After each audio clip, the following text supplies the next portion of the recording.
Hello students. आज हमारा lecture number 4 है सेक्सुअल रिप्रोडक्शन फ्लावरिंग प्लांट्स का।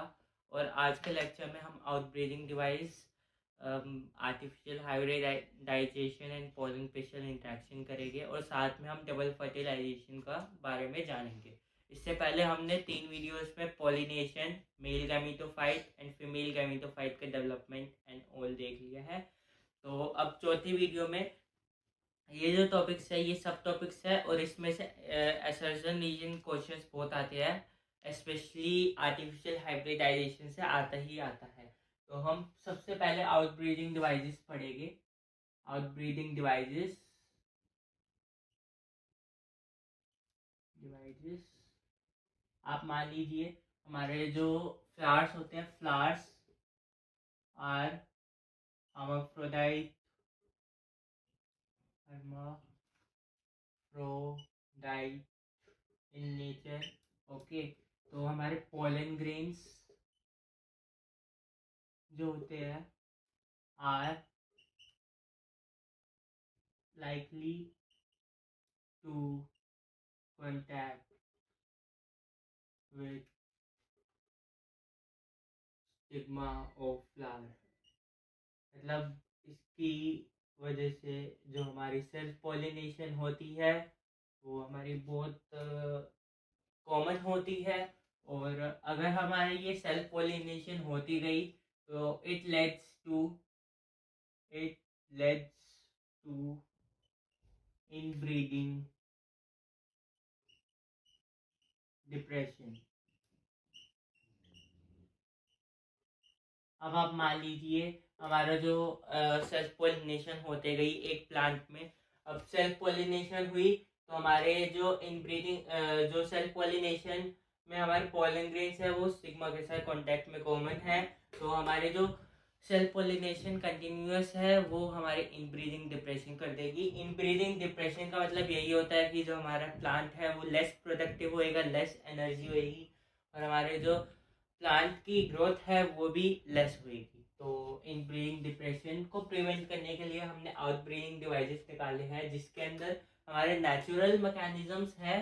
फर्स्ट तो है हमारा जिसपे पोलन ग्रेन्स एंड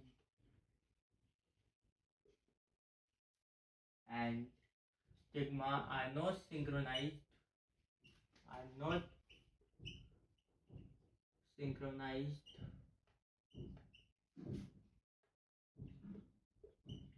आप मान लीजिए pollen grains and stigma not synchronize मतलब पोलन ग्रेन्स हमारे डेवलप हो गए earlier, develop earlier and stigma not yet developed, and vice versa।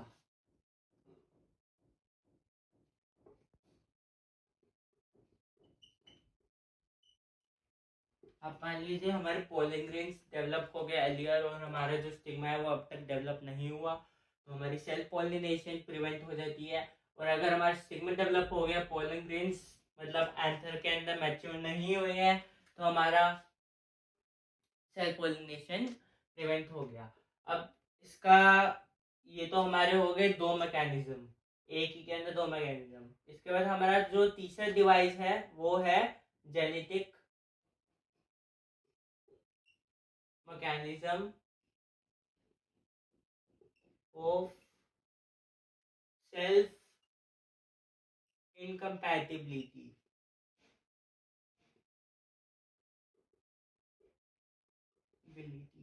मतलब जो हमारा पोलन ग्रेन्स है, पोलन ग्रेन्स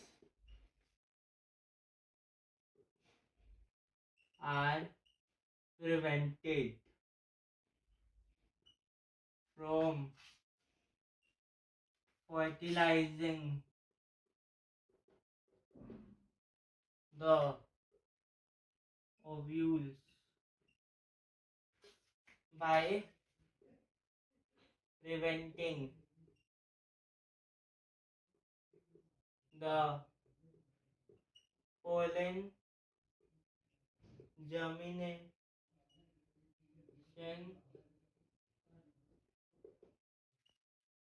and pol-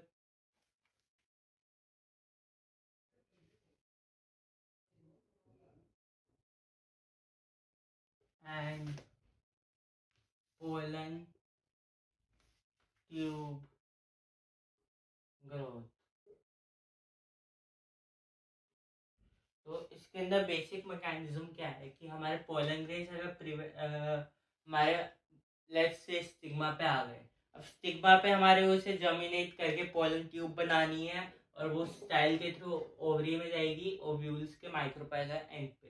तो अब अगर ये पोलन जर्मिनेशन ही नहीं हुई तो हमारी पोलन ट्यूब फॉर्मेशन नहीं होगी, पोलन ट्यूब फॉर्मेशन नहीं हुई तो हमारे मेल गैमेट नहीं पहुंचेगी, और अगर मेल गैमेट नहीं पहुंचे तो हमारी फर्टिलाइजेशन ऑटोमेटिकली प्रिवेंट हो जाएगी और हमारी सेल्फ पॉलिनेशन प्रिवेंट हो जाएगी। अगर ये एक सेम फ्लावर है, मतलब एक ही फ्लावर पे मेल भी है और फीमेल भी है। ओके, अब हमारा थर्ड या फोर्थ डिवाइस है, यूज ऑफ यूनिसेक्सुअल फ्लावर्स।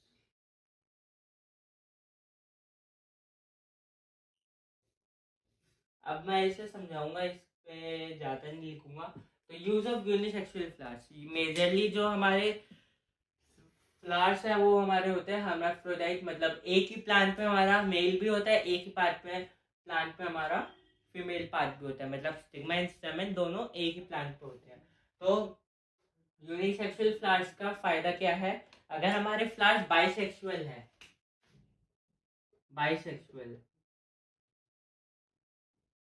तो जो हमारे बाइसेक्सुअल फ्लावर्स है वो फ्लावर्स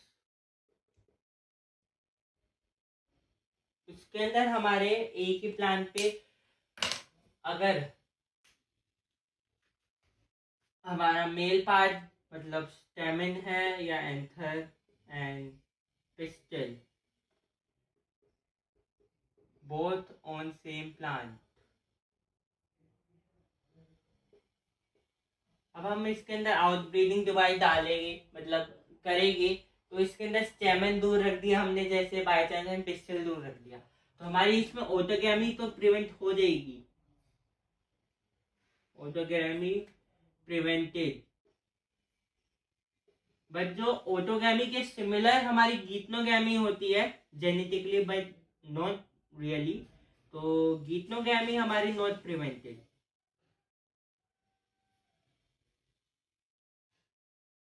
नॉट प्रिवेंटेड। ठीक है, और जो हमारी यूनिसेक्सुअल फ्लावर्स है इसके अंदर हमारा मेल डिफरेंट पे है, male part on different flower और female part on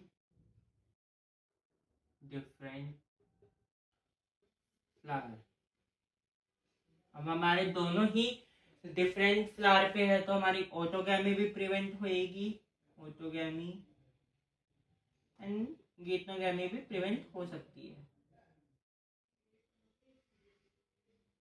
both can be prevented. Okay, अब इसका जो बाइसेक्सुअल फ्लावर्स का एग्जांपल होता है वो हमारा होता है मेज, कैस्टर एसेट्रा, और जो हमारा यूनिसेक्सुअल फ्लावर्स का होता है वो हमारा होता है पपाया एसेट्रा। ओके, तो ये हमारी आउटब्रीडिंग डिवाइसेस है जिसके अंदर हमारा जो फ्लावर्स होते हैं हर्माफ्रोडाइट होते हैं, जिसकी वजह से पोलन ग्रेन्स हमारे कांटेक्ट में आ सकते हैं स्टिग्मा से, जो हमारा बहुत कॉमन है सेल्फ पॉलिनेशन में। और अगर सेल्फ पॉलिनेशन ज़्यादा हुई तो इनब्रीडिंग डिप्रेशन हो जाता है, जिससे हमारे प्लांट्स लेस प्रोडक्टिव होते हैं, लेस प्रोडक्टिविटी देते हैं और लेस उनका जो प्रोडक्शन प्रोडक्शन लेस हो गया। इसके बाद हमारी उनकी जो ग्रोथ है वो भी मिनिमम हो जाती है।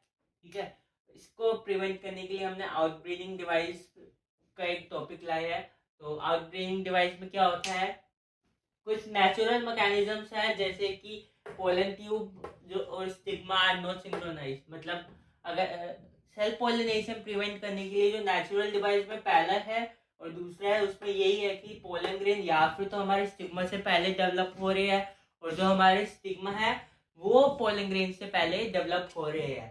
तो दोनों से केसेस में हमारी सेल्फ पोलिनेशन प्रिवेंट हो जाएगी, क्योंकि एक पार्ट अगर रिसेप्टिव या डेवलप नहीं हुआ तो हमारे ऑटोमेटिकली रिप्रोडक्शन फर्टिलाइजेशन नहीं होएगी, तो सेल्फ पोलिनेशन प्रिवेंट हो जाएगी। इसके बाद दूसरा हो गया, तीसरा हो गया हमारा genetic mechanism of self incompatibility की। ये पीछे से ही हो गया कि पोलन ग्रेन्स हमारे जैसे आई गए हमारे स्टिग्मा पे आ गया है, बट उन्हें pollen germination pollen tube growth करने से रोक दिया गया है, तो ये हमारे सेल्फ पोलिनेशन प्रिवेंट करेगा। और थर्ड या फोर्थ हमारा है यूज ऑफ यूनिसेक्सुअल फ्लावर्स। हमारा इसमें यूनिसेक्सुअल फ्लावर्स में गए और बाइसेक्सुअल फ्लावर्स में क्या डिफरेंस है कि हमारा जो बाइसेक्सुअल फ्लावर्स है स्टेमन एंड पिस्टल हमारे दोनों प्रेजेंट है, बट दूर दूर हमने इन्हें अकॉर्डिंग टू टॉपिक हमने आउटब्रीडिंग मतलब इनब्रीडिंग डिप्रेशन रोकने के लिए हमने इन्हें दूर दूर रखा है, जैसे स्टेमिन दूर है और पिस्टल दूर है। बट कभी ना कभी तो स्टेमिन के जो पोलन है वो स्टिग्मा पे गिरेगी, तो ऑटोगैमी तो इससे प्रिवेंट हो गई है, या फिर अनुवांशिक पोलन भी बाहर से आ सकते हैं। तो ऑटोगैमी तो अपने आप इसमें प्रिवेंट हो चुकी है, बट गीटोगैमी नहीं हुई, और इसके एग्जांपल है मेज और कैस्टर। जबकि यूनिसेक्सुअल क्लास में है कि मेल पार्ट और फीमेल पार्ट दोनों डिफरेंट पे है, तो ऑटोगैमी तो हो ही नहीं सकती है, और गीटोगैमी भी मुश्किल से हो सकती है। तो इसके एग्जांपल है हमारा पपाया, और बुक के अंदर हमारा दे रखा है पपाया ही दे रखा है, और ये मेनली हमारे मोनोशियस होते हैं, मोनोशियस, और ये होते हैं हमारे डायोशियस।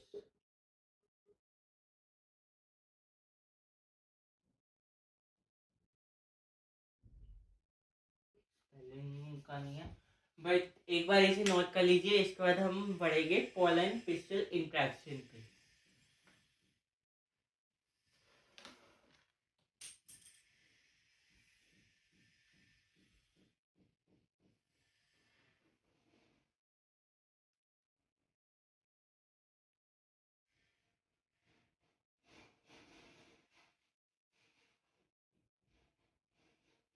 ओके,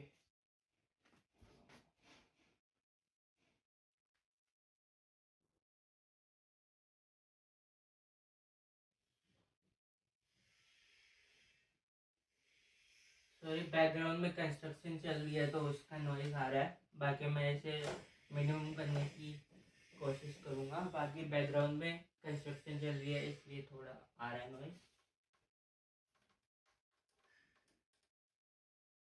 ओके, बाकी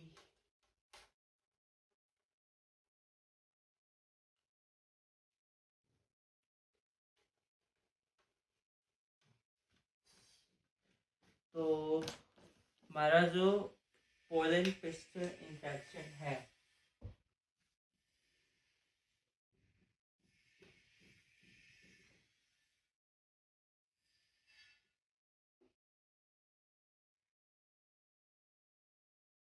इंट्रैक्शन इसके अंदर बेसिकली क्या है, अगर हमारे पोलन ग्रेन्स भी आ रहे हैं, पोलन ग्रेन्स जैसे आप मान लीजिए, सॉरी आप मान लीजिए हमारा जो पोलिनेशन है, pollination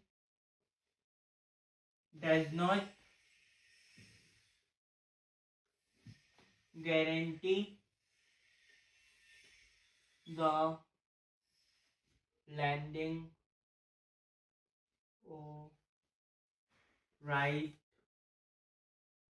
pollen grains.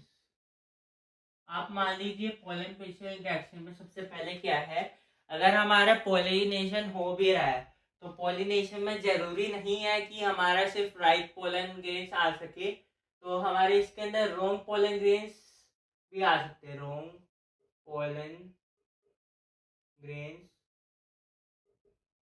Can also come. तो अगर रॉन्ग पोलन ग्रेन्स आ गए तो वो स्टिग्मा पे अपने आप लैंड भी हो सकते हैं। तो इसी चीज की वजह से जो हमारा पिस्टल है उसके पास एक मैकेनिज्म है कि अगर हमारा रोंग पोलन आ रहा है, रोंग पोलन कमिंग,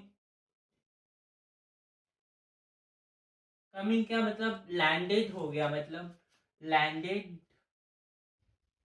ऑन स्टिग्मा या pistil, then pistil will not recognize it as right pollen and will and will prevent pollen tube growth and pollen germination। आप मान लीजिए कि हमारा एक रोंग पोलन आ चुका है स्टिग्मा पे, तो और जैसे ही आएगा पिस्टल उसे रिकॉग्नाइज कर ले, then pistil will recognize it as wrong pollen, wrong pollen. हाँ, तो अगर हमारे पिस्टल पे वो रोंग पोलन लैंड हो चुका है तो वो पिस्टल उसे रोंग पोलन मान लेगा, और उसके बाद मैकेनिज्म है कि वो pollen tube growth and pollen germination दोनों प्रिवेंट कर देगा हमारी। इसके बाद हमारा है कि अगर राइट पोलन लैंड हुआ है, right pollen landed on stigma और पिस्टल, आप मान लीजिए पिस्टल और स्टिग्मा पे राइट पोलन है, तो इट विल, पिस्टल है ये, it will recognize it as right pollen and will allow the pollen tube growth and pollen germination।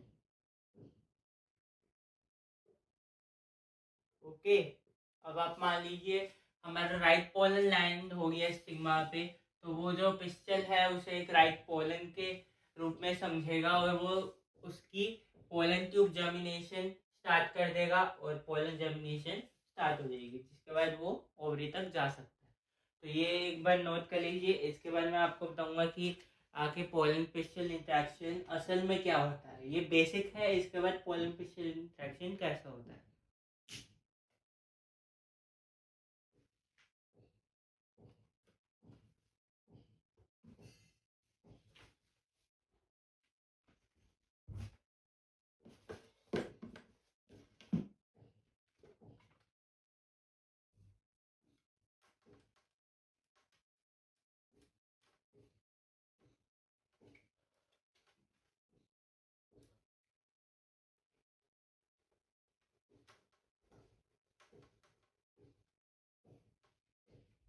Duster कहाँ गया?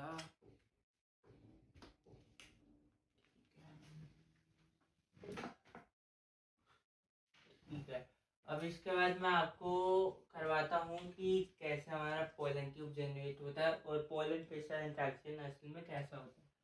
तो आप मान लीजिए हमारा पोलन, राइट पोलन रिकॉग्नाइज हो चुका है। जैसे आप मान लीजिए साइड में डायग्राम बना देता हूँ। आप मान लीजिए, ओके, अब ये हमारा स्टिग्मा है, ये हमारे पोलन हो गए, ये हमारे पोलन हो गए ग्रेन्स, ये हमारा स्टाइल है, ये तो हमारा स्टिग्मा है और ये हमारी ओवरी है। आप मान लीजिए ये हमारा, आप ये ओव्यूल हो गया हमारा। ओव्यूल या आप मान लीजिए ये ओवरी के अंदर ही हमारे ओव्यूल अटैच होते हैं थ्रू प्लेसेंटा, और ये हमारी पोलन ट्यूब आ रही है।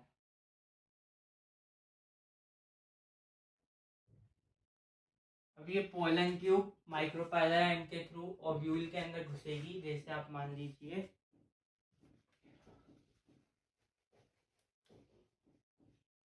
अच्छे से अपना के दिखाता हूँ।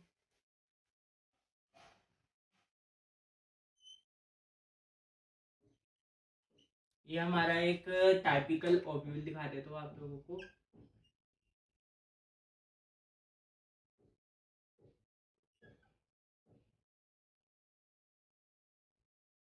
ओके, अब ये हमारा पोलन ट्यूब हो गई। ये हमारे पोलन हो गए, पोलन ग्रेन्स। ये हमारे पोलन ग्रेन्स हो गए, पोलन ग्रेन्स। ये हमारा स्टाइल है, ये हमारी पोलन ट्यूब है।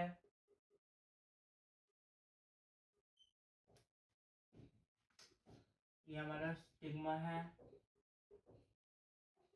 ये हमारी ओव्यूल है एक, ये हमारा ओवरी है, ये ओवरी है ये।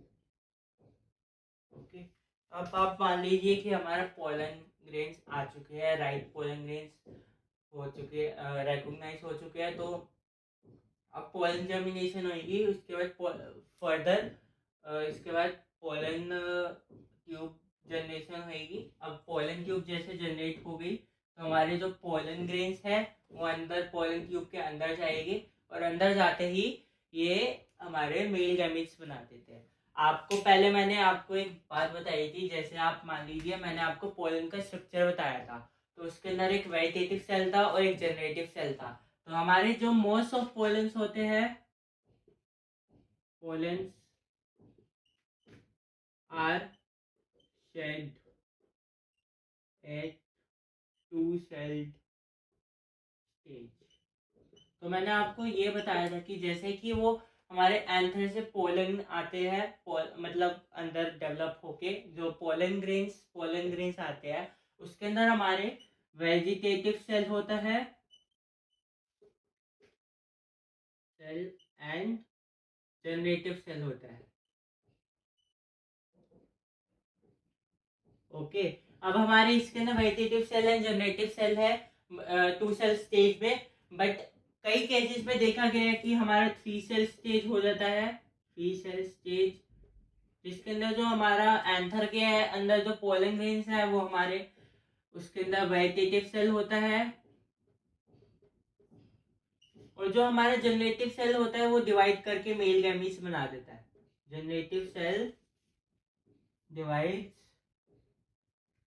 And form 2 male gametes.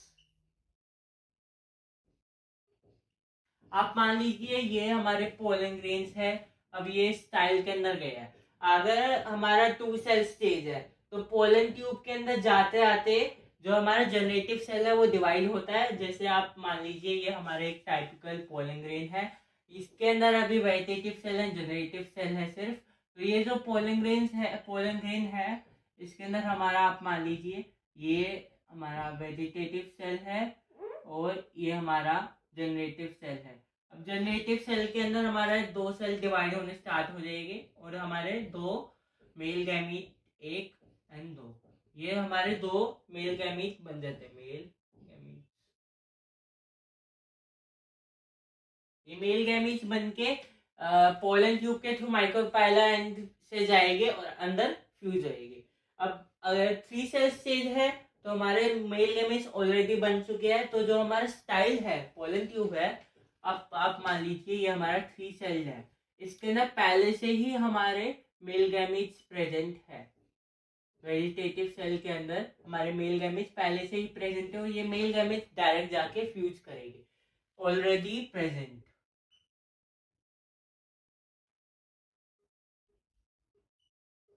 जब हमारे पोलन ग्रेन डेवलप होते हैं, 2 सेल स्टेज होता है ज्यादातर उनके अंदर, vegetative cell and generative cell, but कई केसेस में हमारे 3 सेल स्टेज होता था, जिसकी वजह से हमारे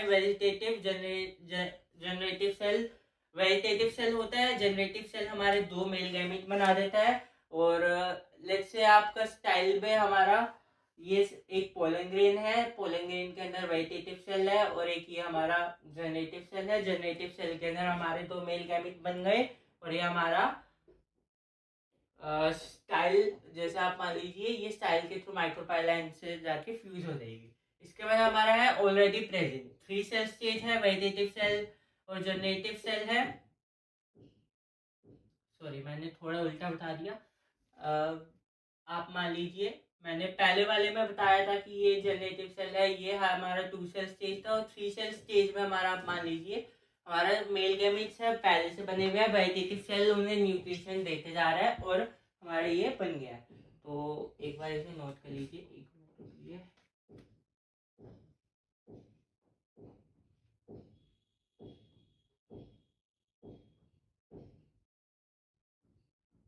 ओके, इसे एक बार नोट कर लीजिए। ये टाइपिकल पिस्टल का भी स्ट्रक्चर है। ओके, अब आप मान लीजिए हमने ये कर दिया। अब इसके बाद हम पढ़ेंगे, ये बेसिक था हमारा डबल फर्टिलाइजेशन का।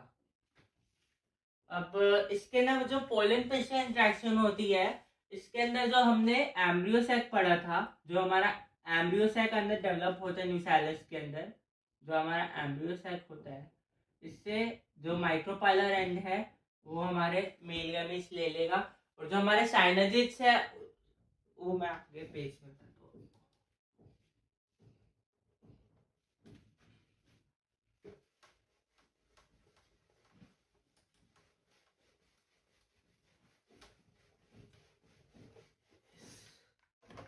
अब आप मान लीजिए हमारे ये एक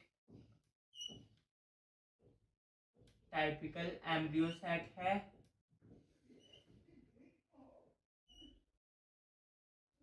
ओके, ये हमारा सेंट्रल सेल है, ये हमारा आप मान लीजिए एग एपरेटस है। एग एपरेटस में यहाँ हमारे फिंगर लाइक प्रोजेक्शन होते हैं। हमारी पोलन ट्यूब इधर से आ रही है, पोलन ट्यूब। बाकी लेबलिंग आप बुक से देख लीजिएगा, मैं अभी ज़्यादा लेबल नहीं कर रहा। आप मान लीजिए हमारे ये मेल गैमेट्स आ गए हैं, ये मेल गैमेट्स हमारे जो साइनोजिड्स के बाद फिलीफॉर्म एपरेटस होती है, ये हमारे साइनोजिड्स है, साइनोजिड्स।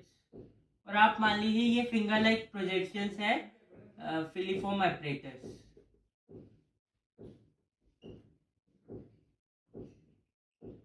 तो ये जो फिलीफॉर्म एपरेटस है ये मेल गैमेट्स को उठा लेंगे, और जो हमारे मेल गैमेट्स है आगे जाके डबल फर्टिलाइजेशन करेगी। अब यही फिलीफॉर्म एपरेटस और मेल गैमेट्स के बीच इंटरेक्शन हो रही है, इसी इंटरेक्शन को हम डायनेमिक प्रोसेस कहते हैं, पोलन पिस्टल इंटरेक्शन कहते हैं, पोलन पिस्टल इंटरेक्शन कहते हैं, जो कि that is a dynamic process.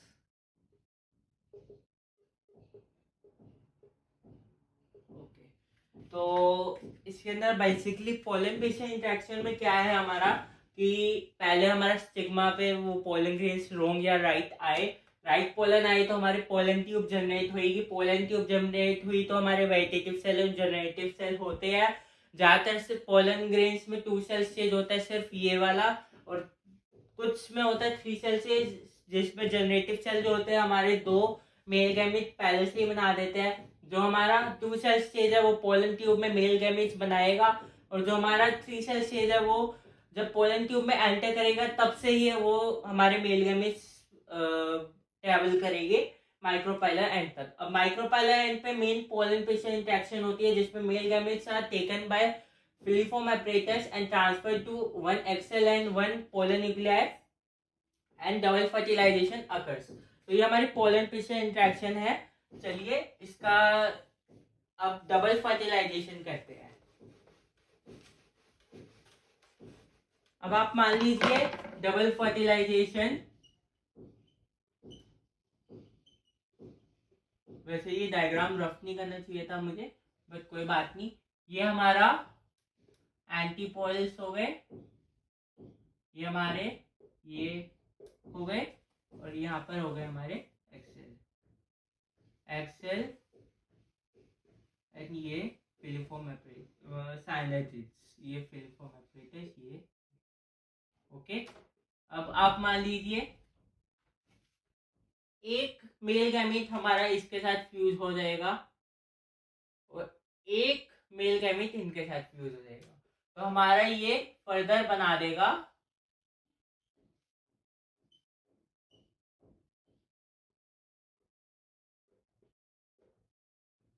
हमारे साइनर्जिड्स, और एंटीपोल्स जो है वो डीजनरेट होने स्टार्ट हो जाते हैं।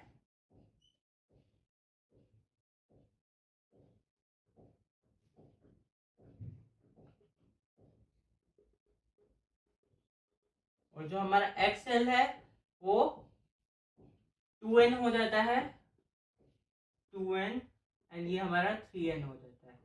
ठीक है, अब जो हमारी 2n फर्टिलाइजेशन हुई है इसे हम सिंगैमी कहेंगे,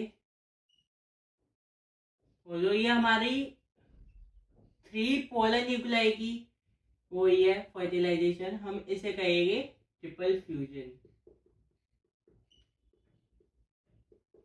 अब जैसे कि हमने पढ़ा कि हमारी ट्रिपल फ्यूजन हो गई, अब ट्रिपल फ्यूजन एंड सिंगैमी होने के बाद इन्हीं दोनों प्रोसेस को हम मिला के डबल फर्टिलाइजेशन कहते हैं। डबल फर्टिलाइजेशन में ज्यादा कुछ नहीं है, बस यही मेन टॉपिक था। ओके, अब डबल फर्टिलाइजेशन होने के बाद हमारा ये पोलर न्यूक्लियाई बन गया, जाइगोट बन गया। ये पोलर न्यूक्लियाई हमारा 3n है और ये जाइगोट हमारा 2n है। अब डबल फर्टिलाइजेशन के बाद कुछ स्टेजेस आते हैं, वो मैं आज आपको बता देता हूँ। इसके बाद हम embryo and seed next video में करेंगे।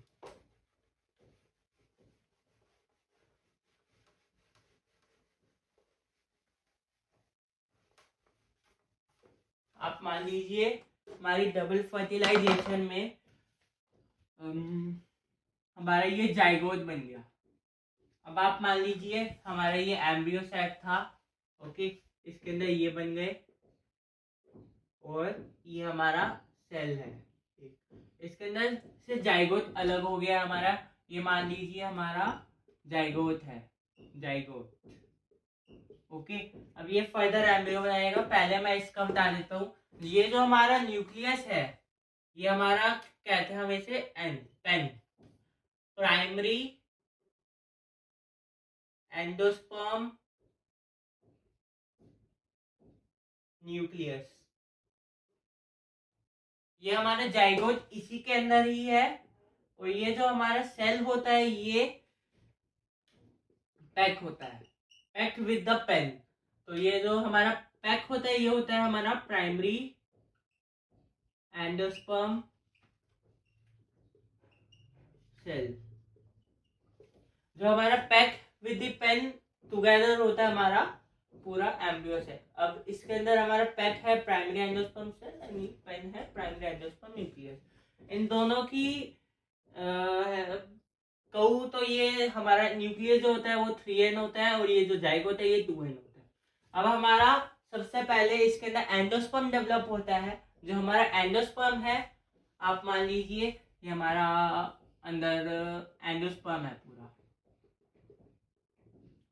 ओके, और ये हमारा जाइगोट है।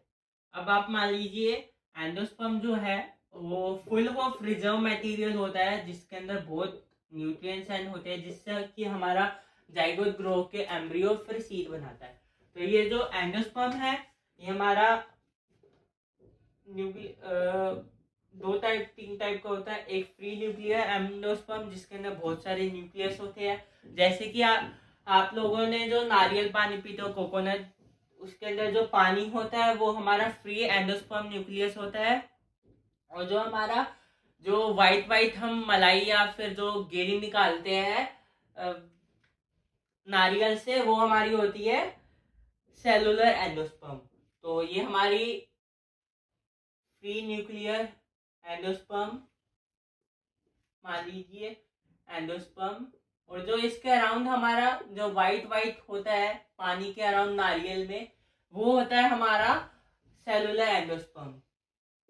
Cellular endosperm. ओके, अब इसका एंडोस्पर्म का डेवलप होना बहुत ही इंपॉर्टेंट है जाइगोट के एम्ब्रियो बनने से पहले। अब जाइगोट जब तक एंडोस्पर्म जो हमारा है डेवलप नहीं होएगा, जब तक हमें न्यूट्रिएंट्स अबंडेंट नहीं मिलेंगे। अगर न्यूट्रिएंट्स अबंडेंट नहीं है तो जाइगोट न्यूट्रिएंट्स लेके ग्रो होके एम्ब्रियो नहीं बना पाएगा। अब इसके बाद हम बस इसका थोड़ा टॉपिक रहता है, इसके बाद हम आर्टिफिशियल हाइब्रिडाइजेशन करेंगे और फिर इस चैप्टर को एंड करेंगे। अब आप मान लीजिए हमारा ये जाइगोट है, जाइगोट के अंदर आप मान लीजिए ये जाइगोट है, ये हमारे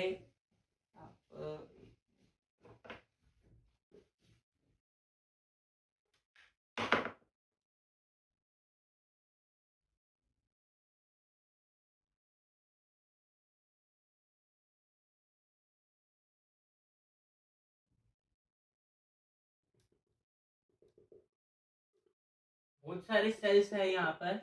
ये जो रीजन होता है हमारा, एक मिनट,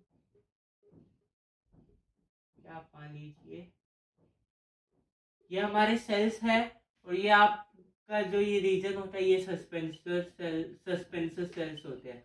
ये कॉन्स्टेंटली डिवाइड होते रहते हैं, ये एंडोस्पर्म के अंदर ही होते हैं ये सेल, और ये हमारे कॉन्स्टेंटली डिवाइड होते रहेंगे और ये हमारा ग्लोब्यूलर एम्ब्रियो बना लेंगे।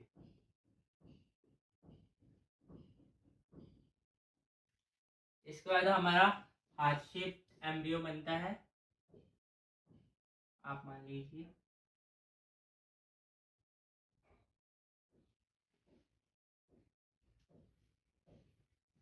ऐसे टाइप का कुछ सेल बनता है। आप मान लीजिए ये हो गया, ये हमारा हार्ट शेप एम्ब्रियो हो जाता है। थोड़ा हार्ट शेप का दिखता है इसलिए हम इसे हार्ट शेप एम्ब्रियो कहते हैं। तो ये जो हार्ट शेप के दो लेग्स हैं, इस ये ही फर्दर हमारी कॉटिलियंस बनाते हैं, जो कि हमारा ऐसा दिखता है।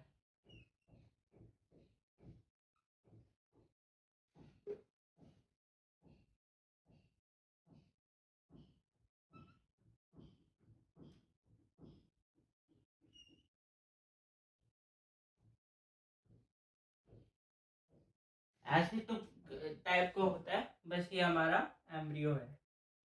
बाकी फर्दर इसका एम्ब्रियो एंड सीड का हम बाद में पढ़ेंगे। बाकी ये हमारा एक मैच्योर एम्ब्रियो है, मैच्योर एम्ब्रियो, ये हम नेक्स्ट वीडियो में पढ़ेंगे। आप चाहे तो इसे डबल फर्टिलाइजेशन वाले टॉपिक में जो डायग्राम है उसमें देख सकते हैं, ऐसे टाइप का ही कुछ बना हुआ है। बाकी थोड़ी ड्राइंग खराब है तो कोई बात नहीं। अब हम बढ़ते हैं लास्ट टॉपिक आज की वीडियो के, आर्टिफिशियल हाइब्रिडाइजेशन पे। आर्टिफिशियल हाइब्रिडाइजेशन,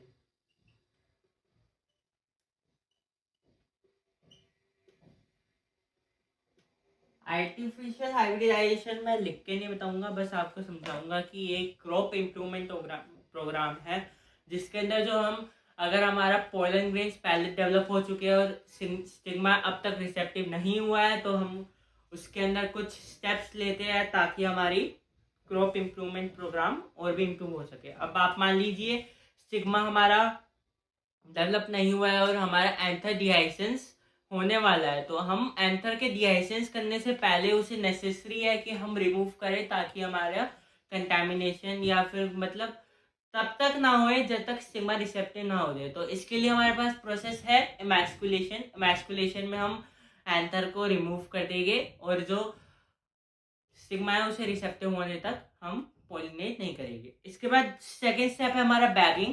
बैगिंग के अंदर हम क्या करते हैं कि आप मान लीजिए बैगिंग जो फ्लावर बड है हमारा स्टिग्मा रिसेप्टिव होने तक हम उसे बैग करके रखेंगे ताकि उसके ऊपर कोई भी अनवांटेड पोलन या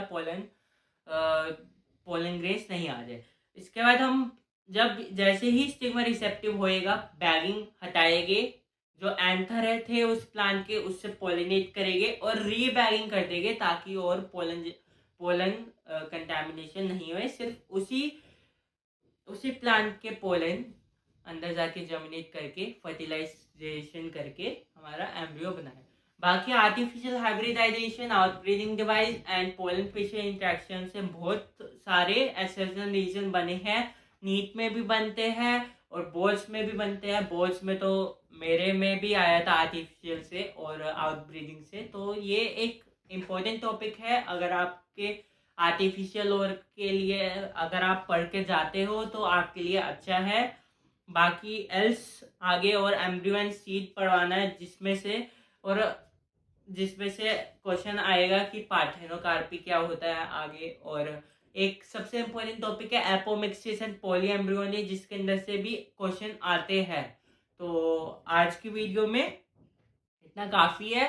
तो आज की वीडियो इसके साथ एंड होती है और बहुत बहुत धन्यवाद आप सबके बहुत सपोर्ट के लिए। थैंक्स।